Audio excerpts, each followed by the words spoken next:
Mark, as time passes and we get further and further away from that night there in Libya, do you think that more Americans are forgetting what happened or ignoring what happened now, trying to maybe just put it aside and let's not bring this up anymore? Because it seems to me, and again, a lot of this is what I see online, if you mention Benghazi, there's a certain portion of this populace, largely on the left, maybe entirely on the left, that will roll their eyes, and for whatever reason, they treat it as a punchline almost.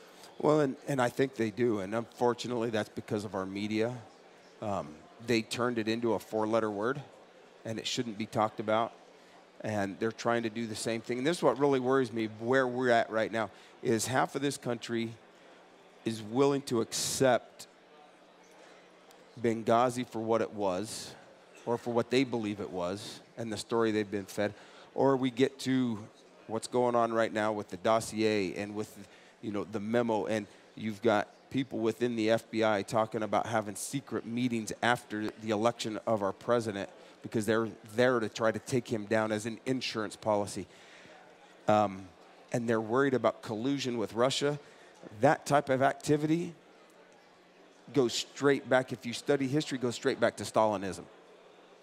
It goes back to the way an anarchist, or not even an anarchist, a totalitarian government comes into power. They want to control everything because it didn't get their way. And it really scares me. And, that's kind of, it goes back to the whole let them come, I'm tired of being defensive.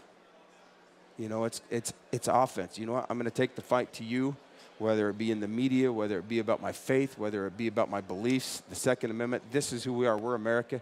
We need to fight for it. We need to stand up for it and be unapologetic for being Americans. Amen to that. And when you talk about going on offense and not being defensive, again, tactically speaking, there's a lot of options, right? You don't, if you are a very eloquent person, you can, have those conversations. If you are somebody who is more of a grassroots activist, you can, boots on the ground, doing the dirty work in your neighborhoods. But this is something that we can all play to our own strengths and really work to make this country better, put us back on the right track. Yeah, exactly. And it's not like we got to steer the boat 180 degrees. Right. If we steer the boat 2 degrees to the right, where that takes us 7 years down the road is a bigger win than what it may seem if you're only at 2 degrees right now. Absolutely. So what are your plans for 2018? What's your strategy for 2018 and advancing the things that you believe in? A lot of it is supporting the candidates out there throughout the midterm elections that need to be supported. Making the Democrats spend as much money as possible where they don't think they're gonna, and just continue trying to make this country great and spreading the word, because it ain't about being left or right, it's about being an American. And, I've got a lot of friends that are Democrats, and I think there's a difference between being a Democrat and being a progressive.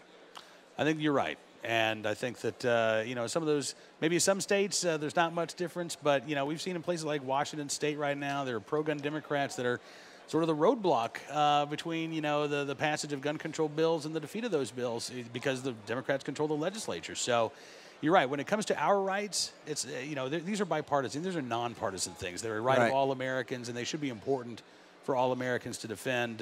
Mark, unfortunately, we got to scoot, but, man, I could talk with you all afternoon long. Thank you so much for spending some time with us today. Thank you so much. It's God always good bless talking you, with and you. thank you.